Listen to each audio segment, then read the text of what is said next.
What is going on, folks? It is Dr. Remy LeBeau, and I'm coming at you once again from the X-Lair to provide you my ever so deep and oh so insightful thoughts into the final episode of X-Men 97, Season 1, Tolerance is Extinction, Part 3. It's over! But it was a glorious end, and there is a promise of more, of course, as there always is when it comes to our merry band of mutants. So it should be an exciting ride when it finally comes. Who knows when it's going to come? It's going to be a while. But hopefully it happens soon, and when it does, you know I'm going to be talking about it, because that's what I do. I'm here to talk about this finale. I'm here to talk about X-Men. I'm here to talk about all sorts of things. If you have not already subscribed to my channel, make sure you subscribe and click that like button. Click on that bell. Leave a comment, thumbs up, whatever you want. Whatever it is that your little wonderful geeky heart desires. If you're new to fandom of the X-Men, then welcome. It's a glorious fandom to be a part of. It's a really great community. And there's just so much to love. And I talk about a lot of the aspects. Go through my channel. I've got tons of X-Men related content, which you should enjoy. And yeah, let's get to the main attraction. It's a bittersweet moment. It was a lovely episode, but it's just like, to be continued, to be continued. I mean, yes, of course to be continued, but like literally to be continued. Like, okay, well, I guess we got some waiting to do for the continuation, which is going to lead us to Apocalypse and all sorts of beautiful. It appears as though the next season is going to focus on Apocalypse, which is very cool, you know, because we've had episodes focused on Apocalypse. We've had the Beyond Good and Evil 4-part arc, which was okay, but none of it really like delved into like Apocalypse. Like, who is Apocalypse? You know, so the fact that we saw him at the end, like, you know, like, so much pain, my children, like, this is a different Apocalypse than we've seen. Like, he's hurt by what's happened. This could change. Genosha might have changed Apocalypse, you know, which might then start kind of turning him to become the Apocalypse we know today in the comics, which ultimately joined, you know, the nation of mutants and became a part of it, an important part of it, a warrior for it. So, like, I like that we could potentially be seeing aspects of that, much like we saw with Magneto, this great arc of Magneto, where, you know, he is now, even though, like, he fell again, but the fall was justified, he is now, like, he's solidified as being part of the X-Men, you know? So, I want to see that happen with a lot of warriors that have been at odds, like, because ultimately it is about mutants versus, you know, X. You know, put whatever you want in that box, because ain't nobody going to check it, right? Anyway, so yeah, so good things are coming. Okay, so let's talk about this episode. Why do I have this here? The opening. Because we saw Phoenix. I predicted we would see Phoenix, as did a lot of people. We saw Phoenix. It was a very interesting moment because there wasn't too much elucidation about the connection that Jean has to the Phoenix. It was just more of like, the Phoenix manifested when Jean needed it most. So the connection has been established to still exist between her and Jean, which is fantastic. We don't need to go into all of that right now, because this is like an important episode to wrap up all the arcs in this season. But it does kind of lay down like some seeds for things that could be coming, which is very exciting, because, like, you know, in the future, like, Bo DeMaio said that he outlined a 5-season arc for all of this, which, you know, could become more. Hopefully they bring Bo DeMaio back. I mean, in Bo DeMaio we trust.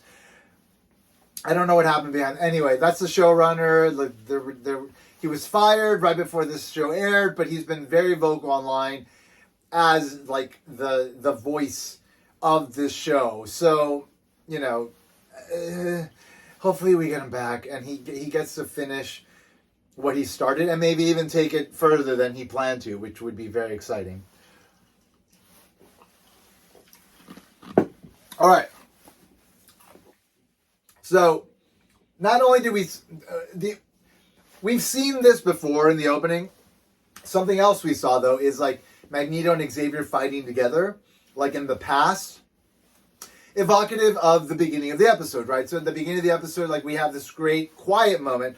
Now, it is a bit jarring the first time you watch it because the last thing we saw was Magneto taking out the adamantium from Wolverine, right? So like you assume there would be an aftermath to that, but there wasn't much of one because it was a much bigger situation that was happening, right?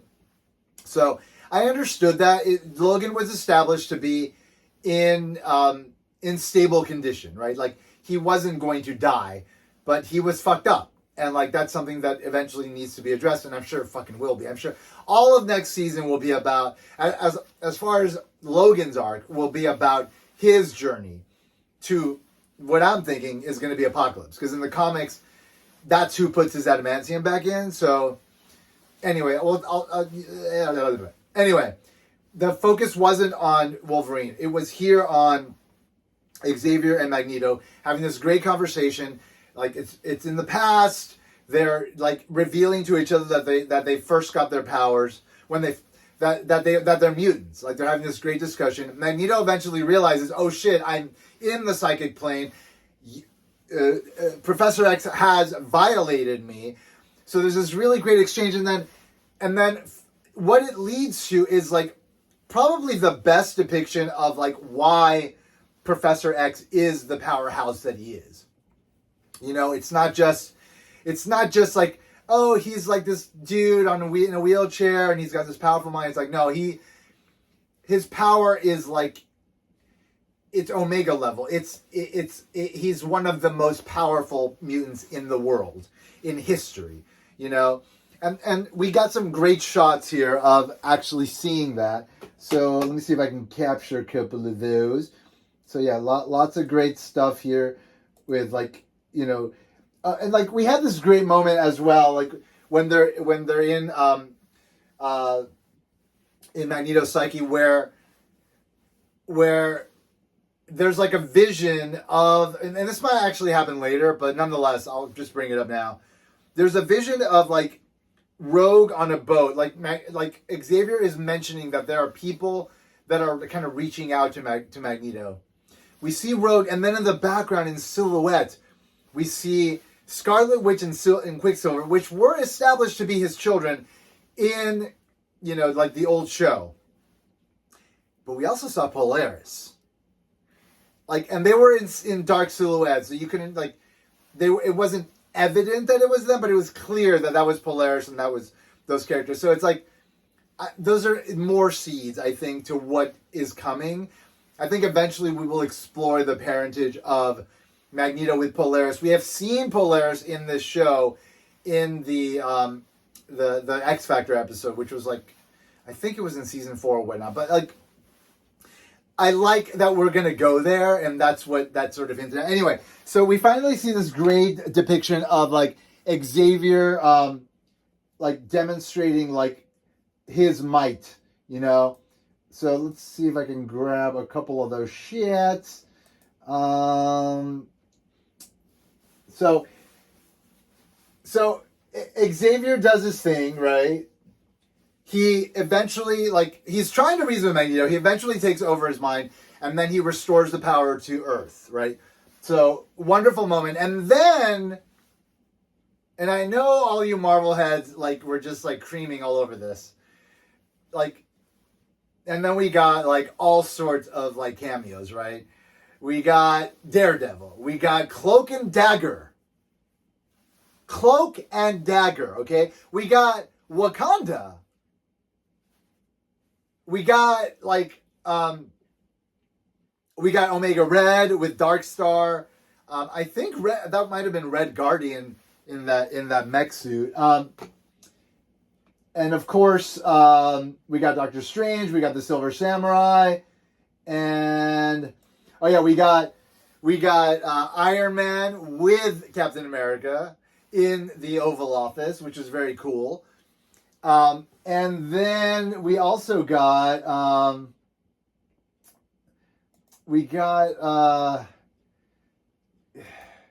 something very special. Like, I think a lot of people wanted to see this. I've been wanting to see this for a very long time. I probably won't be able to capture it here, but like, we got a shot of Daredevil. Of course, Daredevil was there, which was very cool. But we got a shot of Peter, Mary Jane, and Flash Thompson from the OG 90s like Spider-Man cartoon. So at the end of that cartoon, like, Mary Jane is lost in time, and like and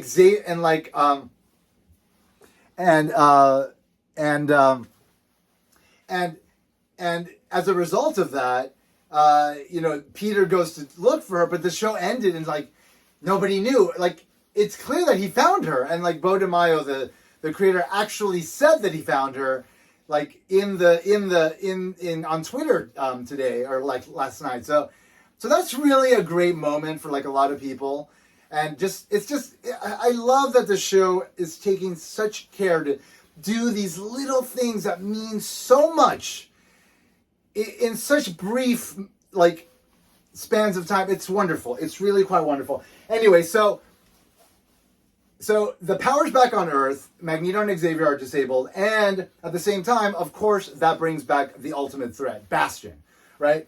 So Bastion is back. All the Omega Sentinels are woken up, and they're like, and Bastion reveals that like now he's like turning against humanity because humanity has become a problem because they want to help mutants, and so now he's like turning on everybody, and so we're back on the beach, right? In I think the Galapagos Islands. Is that where his secret base is with Sinister?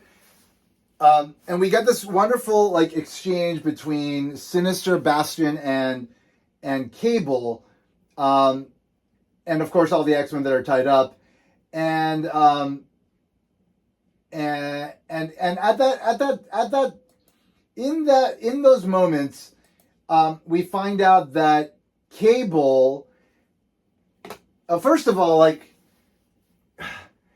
Sinister calls Cable his writhing thing, which I was just like, it gave me the what do the kids call it?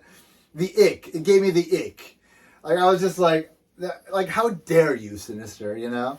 But he was like, look, like, Bastion asked Cable like how many times he tried to save his mom, and like Cable said he tried to save her 200 times. He tried to stop Genosha 200 times. That's Cable, baby. That's our warrior, baby. That's our Cable. Anyway, so everything seems dire. Bastion is like, he's destroyed the machine that's supposed to like break his bond with the Omega Sentinels, and then what happens? The emergence of the Phoenix, baby!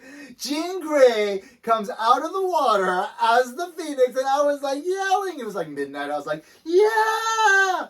It was such a great moment. And it was an interesting depiction. Like, she was like all fire, and then like the bird was made of water, which is very interesting. But just wonderful moment. That ultimately got that thing back on his head, and the connection was broken, and then the Sentinels were freed, and that's when Bastion gets effing pissed, right? He's like, so he rips off Cable's arm. He takes the arm, which is made of the techno-organic virus, and he somehow incorporates it into his makeup, his being, and it sort of elevates him to like a new level of existence, right? Like he's leveled up as a villain, right? And he becomes like this almost impervious metal thing with like these crazy wings, right? And of course everybody tries to stop him. They can't stop him, and he flies, and he's like, I'm going to take down Asteroid M. So he goes up to Asteroid M, right? And then in Asteroid M, like Jean warns them, like, hey, like, Bastion's coming. So Magneto and Xavier are debilitated at that point, and so Bastion goes up there, and then we get this great, like, just fantastic standoff between Bastion and, like, the X-Men, right? Bastion fighting Rogue, fighting Sunspot, fighting Cyclops, fighting Nightcrawler, fighting Jubilee. Jubilee stood her ground. In fact, she did a lot of damage to him, which is very cool. Jubilee needs her moments. Sunspot had his moments. Rogue, man, I just love the depiction of Rogue in this series. It's so on point because she is everything we've seen, and like she's so powerful, and she's got so much heart, and like, and seeing her broken and vulnerable, it's just wonderful. It's just wonderful. So ultimately, like, what happens is, like, all the X-Men come up from the surface, like they do a Trojan horse thing with the Sentinel. Everybody's together fighting Bastion, and then Cyclops realizes, like, hey, like, we have to appeal to this guy in a different way, because, like, the whole idea that Xavier approached him and tried to make him into, like, you know, part of his family when he was first forming the X-Men, like, that's something that Bastion apparently had the wrong idea about. Storm and Cyclops agree, like, this is the approach that's going to work, and, like, they try to reason with him, but at the same time, the people on Earth are like, we got to take down that asteroid. So they send up missiles. Like, that's the Magneto protocol, right? So, of course, stupid-ass humans. Captain America was against it, which I really enjoyed. Stupid-ass humans, like, they actually cause a potential catastrophe by causing the asteroid to start falling to Earth. So, Bastion is destroyed, seemingly. We don't know for sure. Like, we didn't actually see him die, but it seems as though he died, but we haven't. Anyway, I'm sure for now he's just, like, wherever, you know? And now Asteroid M is falling to Earth. And everything seems hopeless. Like, Jubilee and Sunspot. Jubilee's sucked out of the station. Sunspot helps him out, and then eventually, like, the team realizes, like, hey, like, maybe we can stop this. We just have to work together. They're trying their absolute best, and then what happens? Like, of course, Xavier shattered Magneto's mind when he took over, so then he puts his mind back together. Magneto lives! He has that great moment, which is a callback to what happened in Sanctuary, Part 1 and 2. That's where Asteroid M was originally introduced in Season 4 of the original series, where Magneto was presumed dead, and then he had a very similar moment of, like, Magneto lives! And, like, I love the callbacks. It's fantastic. Magneto ultimately, buoys the asteroid back into space, because, like, that asteroid was basically going to be an extinction level event for humanity, because that's a miles wide asteroid that's about to fall at Earth. So we see Forge with Val Cooper. Val Cooper's alive. We see Cable. He gets to have this wonderful moment where he finally. Man, this shit made me cry like a baby.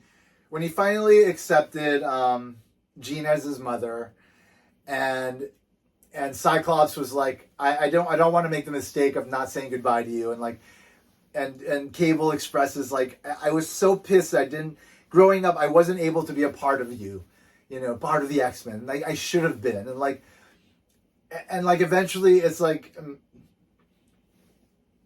Cyclops showing up. Cyclops takes off his visor, and Jean, like, controls, like, the optic blast, and then, and because Madeline had said that the child has his eyes, and he's able to look at his son with his own eyes, and his son's able to look at him, and then they say their goodbyes, and it's just such a because, like. All the years that the series went on, none of this was ever addressed with Cable, and then in the comics we are at the point now where Cable is treated as like a son, like they've acted as a family, like ever since the recent Hickman era, the Krakoan era that's about to come to an end, which I hate. The the family dynamic of the Summers clan has been very strong, stronger than it's ever been, and we got a glimmer of that here, and it's just such a wonderful thing because like we're talking about decades of storytelling here, all like kind of culminating into like these very special moments, and it's just wonderful. Anyway, so they stop the asteroid, but then the asteroid disappears. Forge, Jubilee, and Sunspot are on the surface. We don't know what happened to Wolverine, which is interesting, right? I think that's very interesting. We don't know what happened to Morph either. So Morph and Wolverine, we have no idea what happened to them. So what happened is like, okay, so we flash to like 6 months later. The house is the Xavier Institute is chained off. There's like a bunch of candles and you know, obviously people miss them and like they respect the sacrifice they made. Forge is in the house. Who shows up? Bishop. What we see also, we see this great board behind him that has like all the remaining X-Men. It's very evocative of like Days of Future Past, like Part 1, Uncanny X-Men 141, that has like you know, like Cyclops and let me see if I can get this if I do this. That has Wolverine and Shadowcat, Cutie Pride. I love that the chains are an X right here. This is so cool. And it has them in front of like, you know, this poster where like it has a bunch of the X-Men and like a lot of them are presumed dead, and like it's very evocative of that. This is a very interesting board because on this board, I'm not able to catch it. Damn, come on, let me catch it. Okay, here we go. Okay, so there's a lot of interesting things. First of all, we have Magic here. That's Ileana Rasputin. We've only seen her as a little girl in the show, so it's like an interesting thing to have her there. I like that Emma Frost is there. Shadowcat. We've never seen Shadowcat, but apparently she exists in this world. So that's awesome. We have Havoc. We have Iceman. We have Colossus. We have Dust. Dust created by Grant Morrison. So this, an Exodus, which we saw in Genosha, but he's still alive, fortunately. We have Jubilee. Sunspot is what? It says something. What does it say? Whack? It says something. I don't know what it says for Sunspot. Scarlet Witch is off-world. What does that mean? Who knows? But that team would be a very interesting X-Men team. I wonder if we can see that team in the present day while the other... So, obviously, Rogue, Magneto, Beast, Nightcrawler, and Xavier wound up in the past, right? In Egypt. They see Apocalypse as a young man. Then we have Cyclops and Jean wind up in the future where Nathan is now a child. They run into Mother Ascani, who's like this older woman who's running the clan. That's Rachel Summers. That's their daughter. That's Nathan's sister. I mean, there's a lot going on there. I'm sure it'll all be addressed next season. And they get to, and they're in the future, and they realize, oh shit, like Cyclops realizes, oh, this is my son. Like we get to raise my son. I remember in the comics what happened was Jean and Cyclops get married, and then they go on a honeymoon, and then something happens where their psyches are thrown into the future, into the bodies of these two characters, Red and Slim. And they are able to raise Cable. So they're in the future for like, I don't know, a really long time. Eventually they come back, and in the present, it's like they never left. Like they've only been gone for a short amount of time. But they actually got to raise Cable in the future. Like, which is, it just, so they're going to touch upon all these things. But anyway, so all of this is happening. I love that, like, and then Beast realizes, oh shit, this is Apocalypse. We're in Egypt. And he's like, oh my, like, hey, like what the fuckity fuck. And then it ends. But then of course we get that wonderful moment, which is a post-credit scene, where Apocalypse is seen in the rubble, and he's saying, like, my children, so much pain, so much hurt, so much death. And he picks up the Gambit card, because, again, they're foreshadowing what's going to happen, which is Gambit's going to become his horseman. Like, he's going to be resurrected. This is I love how it's all been done, but what I don't love is that it is done. It's over. So it is what it is. All right. Well, anyway, ladies and germs, people of all creeds, colors, backgrounds, genders, we're done.